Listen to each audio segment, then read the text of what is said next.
Hello guys, कैसे हैं आप सब। मैं आशा करता हूं आप मस्त होंगे एंड स्वस्थ। इसी उम्मीद के साथ आज के सेशन को लेकर हम लोग आगे बढ़ेंगे।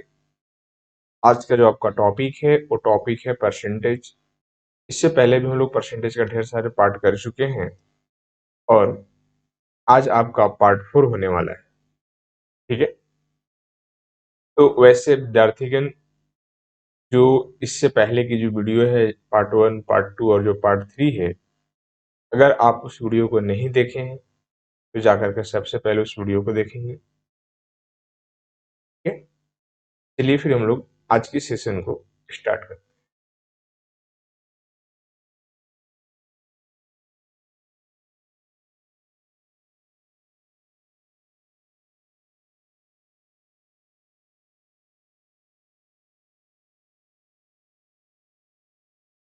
चलिए, तो ये रहा आपका पार्ट 4।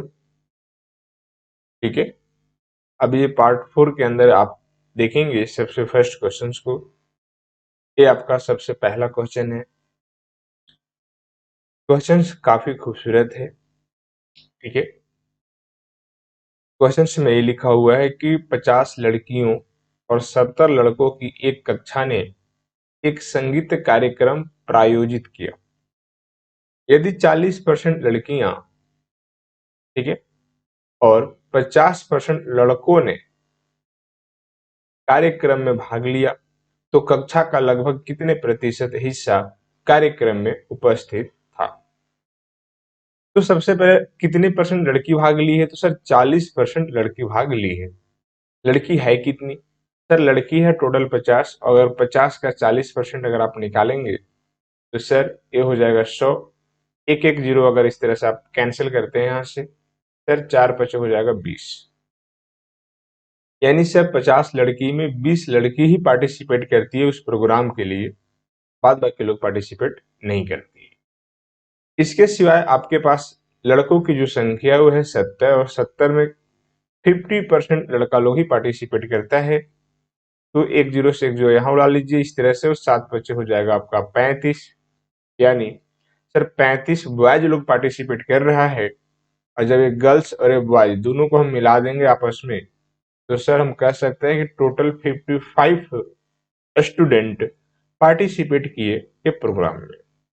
ठीक, अब सर टोटल तो मान लेते हैं कि 55 पार्टिसिपेट तो किए हैं, बट हमारे पास टोटल नंबर ऑफ स्टूडेंट क्या था। ठीक है, तो सर हमारे पास पार्टिसिपेट किए हैं कितने लोग, 55 लोग। अगर टोटल नंबर ऑफ स्टूडेंट की बात करें तो अगर 50 गर्ल्स हैं और 70 अगर बॉयज हैं, तो आप बोलेंगे सर टोटल नंबर तो सर 120 हो जाएगा, और प्रतिशत के लिए आप बोलेंगे 100 हो जाएगा। ठीक, आप बोलेंगे सर एक जीरो से एक जीरो को काट लिया जाए, और फिर से अगर 5 से काटेंगे तो 5, सॉरी 2 से काटेंगे तो 2 5 जा होगा, और 2 यहाँ पे 6 जा हो जाएगा। जब इसको 6 से काटेंगे तो 6 9 जा हो जाएगा 54, और यहाँ पे समथिंग समथिंग डेसिमल में आएगा, तो यहाँ भी हमसे जो परसेंटेज वाला है ना वो अप्रोक्स में ही जाएगा। और जब अप्रोक्स में जाएगा तो ऐसे तो आपको यहाँ पे 1 बचेगा। 1 का मतलब क्या हो जाएगा, 1 का मतलब यहाँ पे 10 हो जाएगा, 6 एकम 6 हो जाएगा, फिर से आपका 4 बचेगा, 4 का मतलब 40 हो जाएगा। ऐसा कुछ चलता चला जाएगा। जब इसको आप क्या करेंगे, मल्टीप्लाई कराने वाले हैं, तो आपको देखेंगे सर 9 5 जो होता है 45, और 45 डेसिमल के बाद कुछ थोड़ा सा आगे जाएगा। तो 45 से थोड़ा आगे आपका ऑप्शन क्या दिख रहा है, तो आप बोलेंगे सर अप्रोक्स आपके पास 46% आपको दिख रहा होगा, जो कि ऑप्शन फर्स्ट यहाँ पे बिल्कुल राइट आंसर हो जाएगा, सही आंसर हो जाएगा। क्लियर है गाइज। मैं आशा करता हूं ये बातें आपको समझ में भली भांति आ रहा होगा, और इसके बावजूद भी अगर किसी को दिक्कतें आ रही है समझने में, तो आप कमेंट बॉक्स में जाएंगे, वहां पे अपना प्रॉब्लम को शेयर करेंगे। मैं कोशिश करूंगा आपकी प्रॉब्लम को ठीक करने की।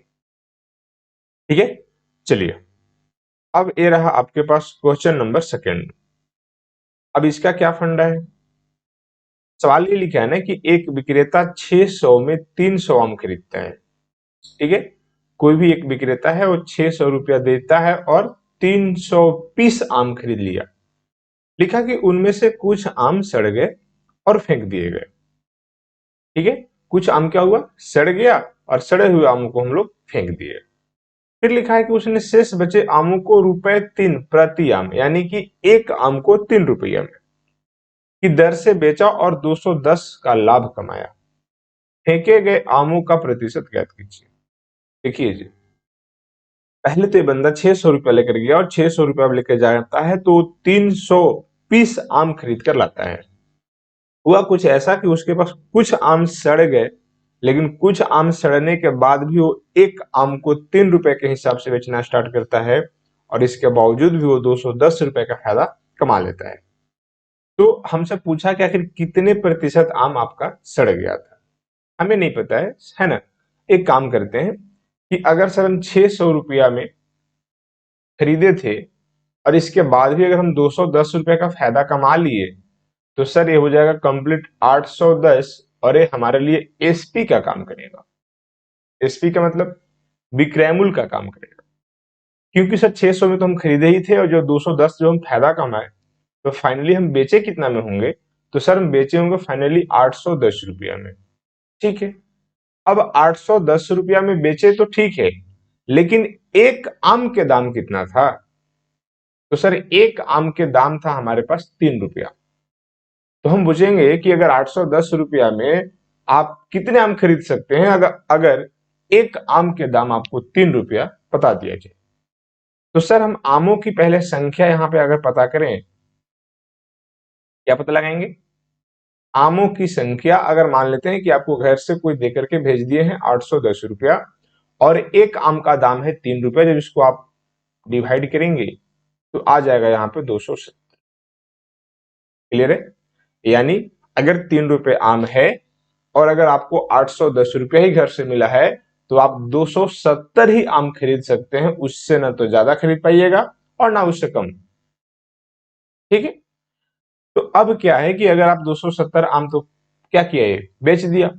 आप बताइए कि वो आम खरीदा कितना था, सर आम खरीदा था 300, बेचा कितना 270 गो। तो भाई जो बीच में जो 30 गो आम जो गायब हुआ वो गायब कैसे हो गया, तो सर वही 30 गो आम क्या हो गया, सड़ गया। ठीक है, जो वो 30 गो आम सड़ गया तो बताना यह है कि वो कितना प्रतिशत था। तो अब आप ही लोग बताइए कि सर टोटल आम की संख्या 300 और 300 में से 30 गो अगर आम सड़ गया तो सर 300 का 30 कितना प्रतिशत होता है, तो आप हंसते हुए मुस्कुराते हुए जवाब दीजिएगा कि सर 10% होता है। कितना परसेंट होता है, 10% होता है, यानी कि option A is the right answer, correct answer, सही आंसर। क्लियर गाइज, यहां तक आपको बातें समझ में आया होगा, मैं ऐसा उम्मीद करता हूं। ठीक है, चलिए नेक्स्ट, ये रहा आपके पास क्वेश्चन नंबर 3। क्वेश्चन लिख रखा है कि संख्याओं x और y का जो अनुपात है वो 4:5 है। बढ़िया बात है। फिर लिखा है कि यदि x का जो मान z से 20% अधिक है। एक बात बताइएगा, अभी फिलहाल जो आपका x और जो y का अनुपात दे रखा है वो दे रखा है आपके पास 4:5। अब अगला लाइन जो लिखा है ना कि यदि x का जो मान है वो z से 20% अधिक है, तो भैया आपको बार बार बताएं कि 20% अधिक का मतलब होता है 120 बटे का 100, और जब 120 बटे को 100 काटेंगे तो 6 बटे की 5 मिलेगी। तो सर अगर x और अगर z की बात करते हैं तो x का मान z से 20% अधिक है, यानी कि ये हो जाएगा 6 और रेशियो 5 में। ये बात है। अब हमसे पूछा है तो y का मान z से कितना अधिक है, y का मान z से कितना अधिक है, इस बात का पता लगाने के लिए आप थोड़ा सा ध्यान से अगर देख पा रहे होंगे तो सर ऊपर वाला लाइन में भी x है और नीचे वाला लाइन में भी x है सर, और दोनों x का वैल्यू सेम होना चाहिए, बट फिलहाल अभी हमारे पास दोनों x का वैल्यू अलग अलग दिख रहा है। तो मेरा पहला काम है कि भाई साहब जो भी आपको सेम चीज दिख रहा है पहले आप उसको इक्वल कीजिए, मतलब x का वैल्यू को आप इक्वल कीजिए, और जो बातें 2 बार आता है उसका लिखने का तरीका क्या है वो समझिएगा। यहाँ पे हम पहले इसको उलट के लिखेंगे, यानी कि 5:4 लिखेंगे और फिर से यहाँ पे 6:5 लिखेंगे। ऐसा क्यों किए, क्योंकि सर जो भी बात आपका 2 टाइम्स नजर आए उसको हम लोग बराबर करने के लिए सामने सामने लिख लेते हैं। तो ये वाला आपका जो कॉलम हो गया, ये हो गया y का, बीच वाला कॉलम हो गया आपका x का, और जो लास्ट वाला कॉलम है वो हो गया z का।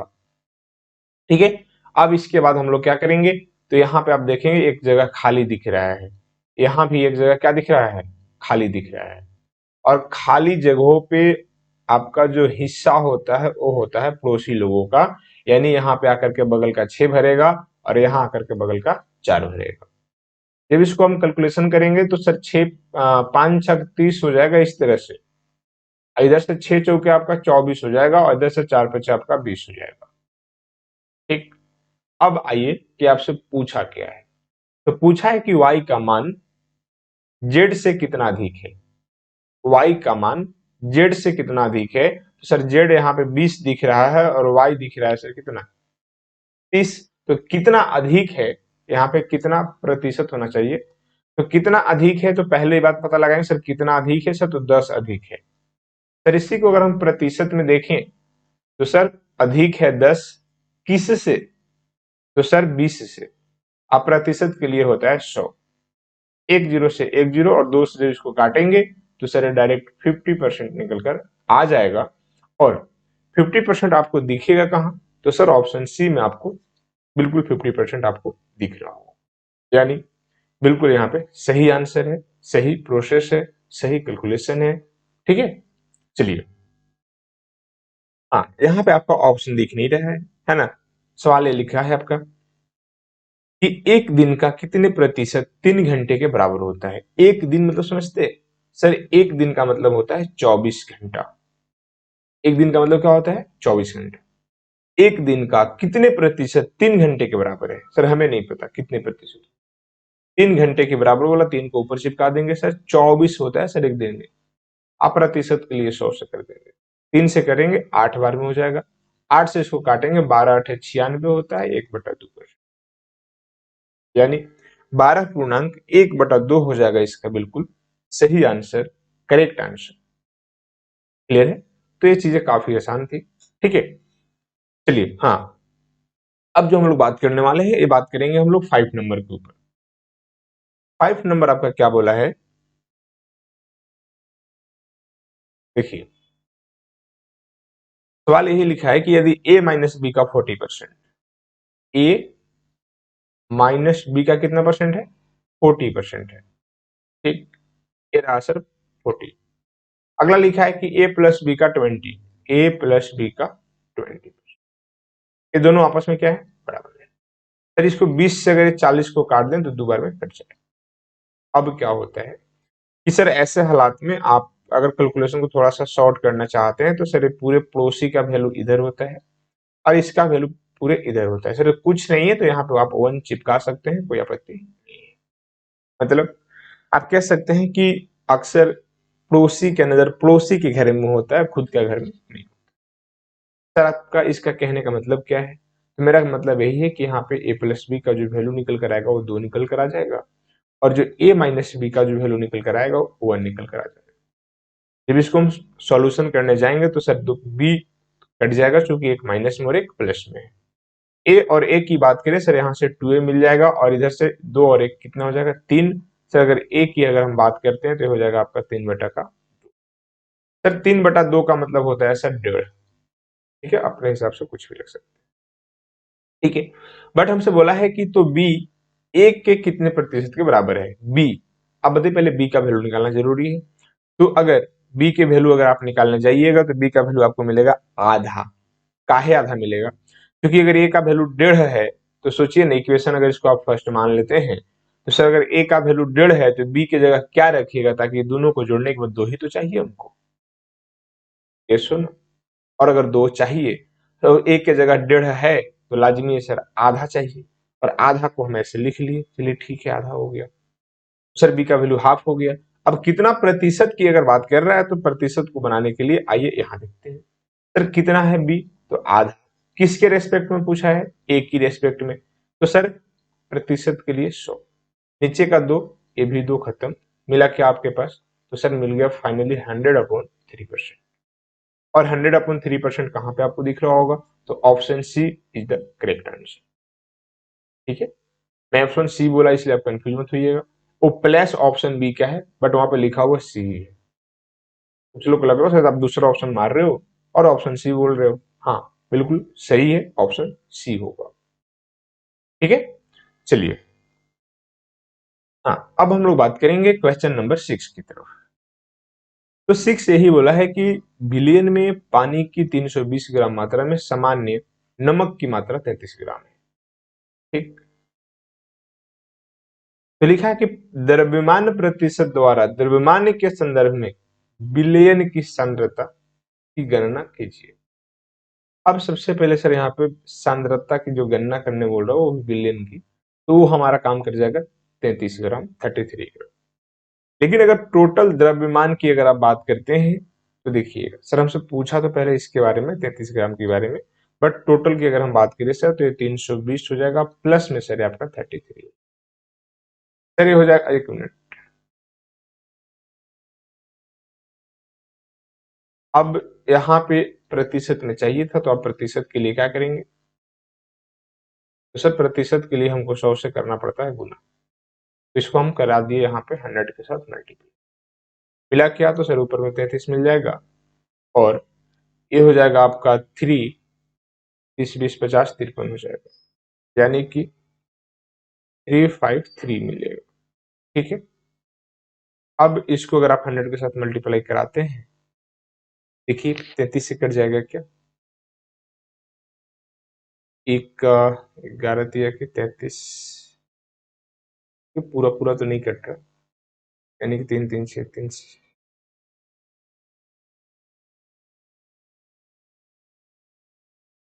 देखिए पूरा पूरा नहीं कट रहा है यहाँ से। ठीक है, तो अप्रोक्स डेसिमल हो जाएगा, और जब डेसिमल हो जाएगा तो ऊपर अगर आप इसको मल्टीप्लाई करेंगे तो इतना सा चला जाएगा। और देन यहाँ से अगर 353 के साथ अगर आप मल्टीप्लाई कर लेते हैं तो 3300 नौतिया की 27 आ जाएगा। ठीक है, ये 9 आ जाएगा, डेसिमल 3 आ जाएगा, और इसके बाद आपका आ जाएगा 5 आ जाएगा, अप्रोक्स जाएगा क्योंकि पूरा पूरा नहीं कटेगा, और ये आ जाएगा आपका प्रतिशत में।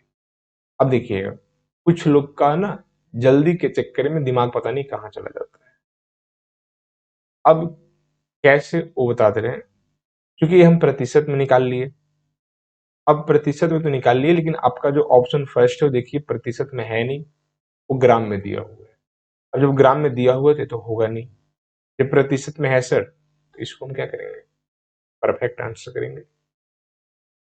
ठीक है, इस बात का भी ध्यान रखना है। ऐसा नहीं कि पहले में दिख गया उसके साथ यूनिट क्या लगा हुआ है, मात्रक क्या लगा हुआ है, इसका कोई पता नहीं होता हम लोग को, और डायरेक्ट रगड़ के चल देते हैं। इस बात को करते हुए कि मैंने इतने क्वेश्चन को सही किया, जैसे एग्जामिनेशन हॉल से बाहर निकलते हैं खुद तो गलती करके निकलते हैं, और बाद बाकी और लोग जो एग्जाम दे के निकल रहे होते हैं, अक्सर हम लोग पूछते हैं आपका कितना अटेम्प्ट रहा, रिप्लाई क्या रहता है, मैंने 80 प्लस किया, मैंने 85 किया, मैंने 90 किया। बेवजह अगला आदमी बेहोश हो जाएगा आपकी बातों को सुनकर, यार मैंने तो 60 ही किया, ये तो 85 मार दिया, मेरी तो सिलेक्शन ही नहीं हो पाएगी। ठीक है, तो जब कभी आप एग्जामिनेशन हॉल में जाते हैं तो थोड़ा सा अपने आप को कूल रखिए, क्योंकि कूल क्या रखिएगा, ऑटोमेटिक वो ऐसा जगह ही होता है कि वहां जाने के बाद ऑटोमेटिक आपका जो धड़कने है ना, नॉर्मल तो आप सबको पता है कि 72 बार धड़कता है। जब आपके सामने डिस्प्ले पे जब टाइमिंग उल्टा चलता है ना, 59, 58, 56 इस टाइप से जब चलना शुरू हो जाता है, तो एक कभी कभी तो पता नहीं बहुत बड़ा बड़ा जंप लगाने लगता है एकदम धड़ाले से। जो आपका धड़कन है ना, वो 72 की जगह सीधा 82 हो जाएगा, 85 हो जाएगा, 90 हो जाएगा, और ये उस समय और बढ़ता चला जाता है जिसमें आपके पास लास्ट का 5 मिनट होता है। लास्ट का 5 मिनट तो हम लोग ऐसे एग्जामिनेशन हॉल में बर्बाद कर देते हैं, कोई पता ही नहीं चलता कि कैसे बर्बाद हुआ, क्योंकि पूरा डिस्प्ले को हम लोग ना स्लाइड करने में ही ऊपर नीचे कौन बनेगा कौन नहीं बनेगा, अब टाइम खत्म हुआ, अब टाइम खत्म हुआ, अब खत्म हुआ, अब क्या करेंगे वाला सीन चलता है लास्ट का 5 मिनट। तो इस सब चीज पे भी ध्यान देना है, आप कैसे इस बातों से निपटेंगे, कैसे इसके साथ जूझेंगे। ठीक है, चलिए, तो ये रहा हमारा 7वें नंबर। ये लिख रखा है कि 1 बिलियन में पानी की 320 ग्राम मात्रा, सेम पैटर्न पे क्वेश्चन है और इसका यहाँ पे 45 दिया हुआ है। तो कहानी कुछ भी नहीं है, आप इसको आसान तरीके से, मैंने क्या बताया था, जिसका पूछा उसका ऊपर और दोनों बात को ऐड करके नीचे और प्रतिशत के लिए किसके साथ मल्टीप्लाई, 100 के साथ। ठीक है, ये हो जाएगा आपका 45 और ये हो जाएगा 40/20, 60 65 हो जाएगा, 365 हो जाएगा, ये हो जाएगा आपका इस टाइप से। ठीक है, अब यहां से तो कटेगा ना कुछ तो कट ही रहा है, तो आइए काट देते हैं। 5 से 5 9 45 और 5 से कटेंगे, 5 7 35, 5 दिया कि 15 दिया, 5 7 35। अगर आप अप्रोक्स की बात करेंगे तो सर ये 72 की जगह मतलब जो 73 है ना, ये भी तो पूरा पूरा अब जाएगा नहीं, फिर नहीं जाएगा तो लाजिमी आपको भाग तो लगाना पड़ेगा। तो सर पूरे कैलकुलेशन की अगर आप बात करेंगे सर, ऊपर में आ जाएगा 900 और नीचे में आ जाएगा 73। मेरे दोस्त जब इसको आप काटने जाएंगे तो मिलेगा 12.33। ये आपका डाटा रिपीटेशन में चला जाएगा, यानी कि फाइनल आपका ऑप्शन ए यहाँ पे बिल्कुल क्या हो जाएगा, सही आंसर हो जाएगा, करेक्ट आंसर हो जाएगा।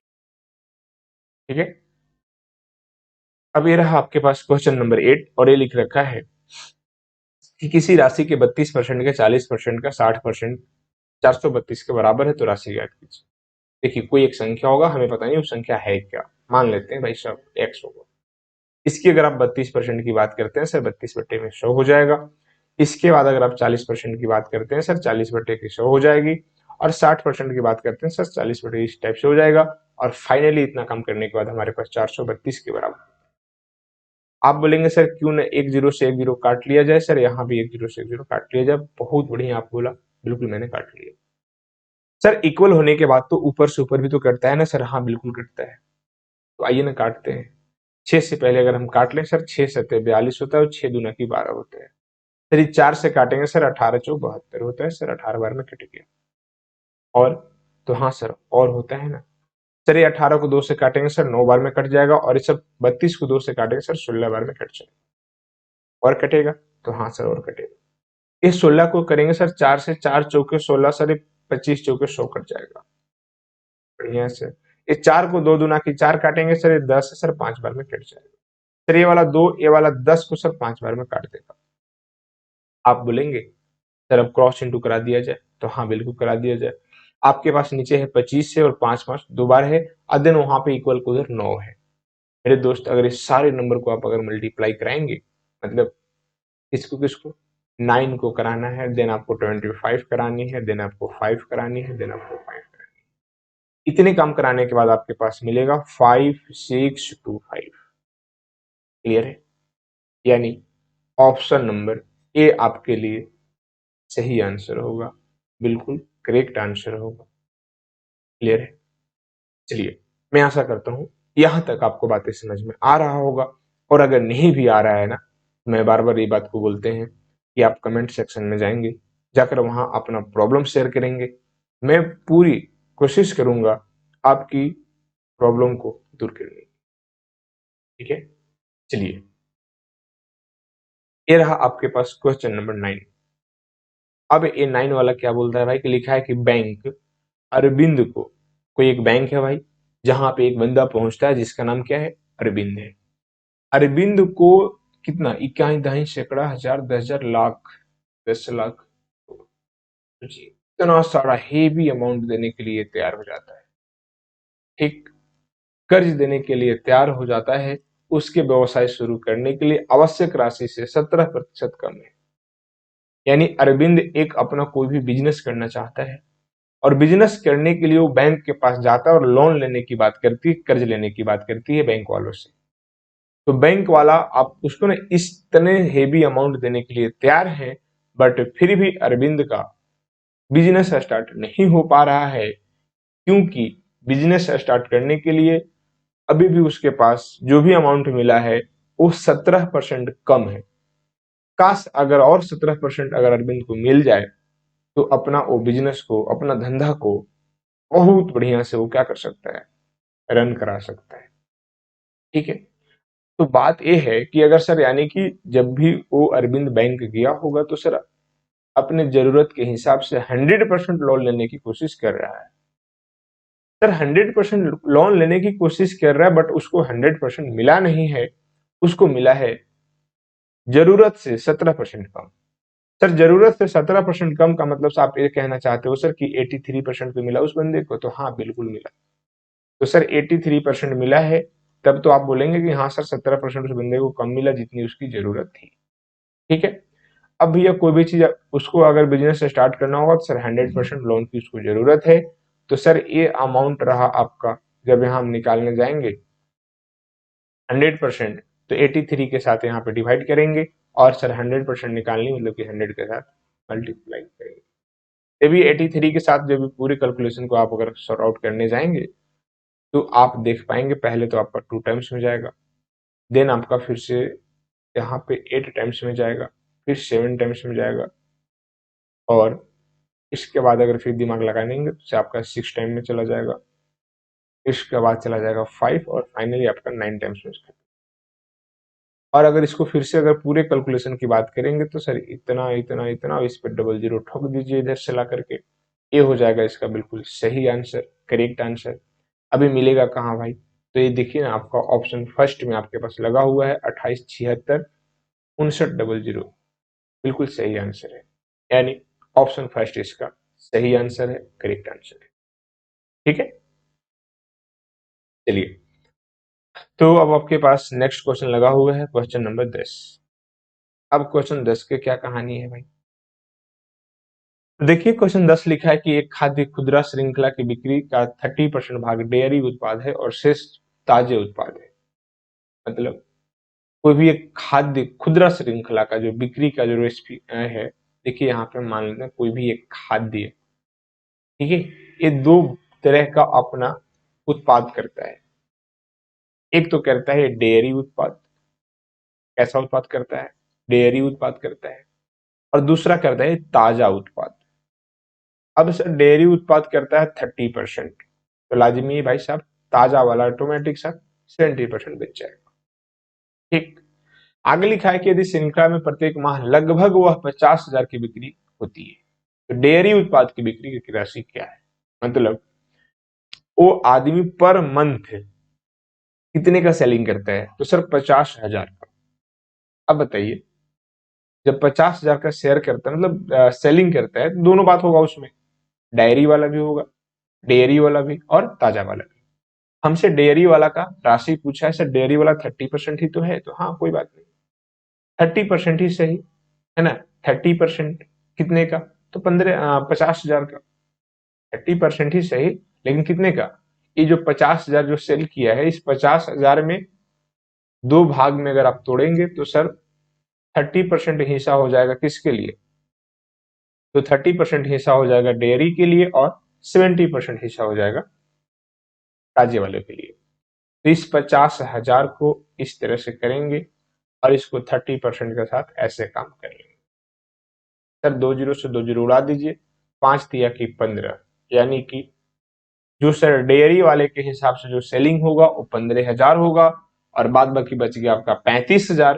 तो जो 35,000 का जो सेलिंग है वो है आपका ताजे वाले का, लेकिन हमसे पूछा था डेयरी का, तो ऑप्शन ए हो जाएगा यहाँ पे बिल्कुल सही आंसर।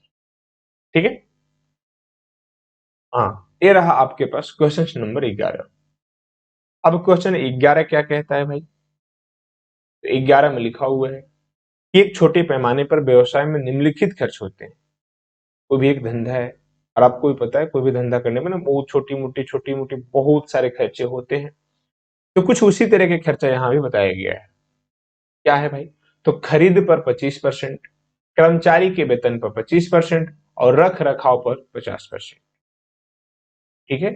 यदि व्यवसाय 2 लाख का कुल वेतन चुकाता है, 2 लाख रुपया सिर्फ वेतन देता है, वेतन मतलब आपको पता है ऊपर में लिखा हुआ है कि कर्मचारी का वेतन पर कितना? 25%।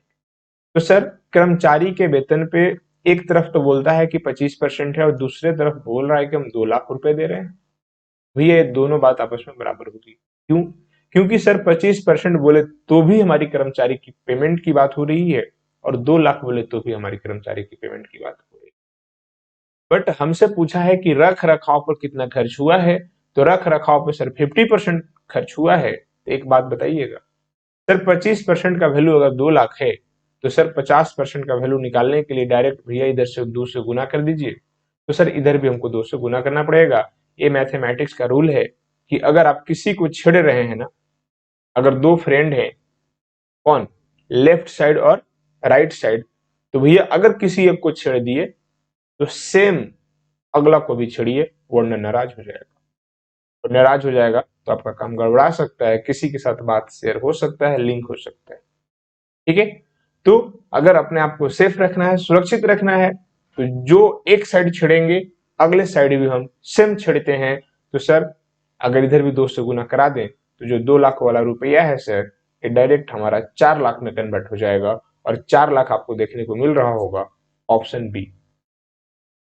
कहां दिख रहा है? ऑप्शन बी में आपको दिख रहा है, बिल्कुल 4 लाख। ठीक है, अब हम बात करते हैं, क्वेश्चन नंबर आपके पास रह गया है 12। 12 भी काफी आसान चीजें हैं, जो लिखा है कि प्रति किलो गेहूं की कीमत 25% की कमी के कारण जॉन 600 रुपया में 5 किलो अधिक खरीद पा रहा है, तो प्रति किलो गेहूं का मूल्य क्या था? तो सॉरी, क्या है का मतलब फिलहाल वाला की बात हो रहा है। यहाँ 2-3 तरह से बातें पूछा जाता है, क्या था भी पूछा जाएगा और क्या है 2 बात पूछा जाता है। सर प्रेजेंट वाला हालात में सर ये 25 का 25 हो जाएगा। सर 25% कमी हुआ है, कमी का मतलब ये 75 हो जाएगा।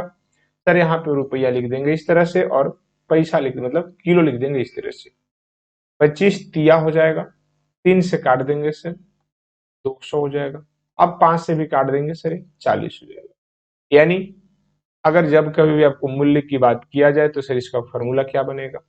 पहली तो ऊपर में लिखेंगे कमी प्रतिशत। सर नीचे क्या लिखना है? तो नीचे लिखना है 100 माइनस कमी प्रतिशत, और इनटू के साथ लिखना है ऊपर में रुपया, और सर नीचे में लिखना है आपका वजन। भाई साहब इस प्रोसेस को आप अपनाइएगा। इस टाइप के जो भी प्रश्न आएंगे आपके सामने, आप इससे बखूबी निपट पाइएगा, किसी भी मतलब विदाउट किसी संकोच का। ठीक है, तो ये आपका रहा क्वेश्चन 12, और इसके बाद एक क्वेश्चन और आपके पास लगा हुआ है 13।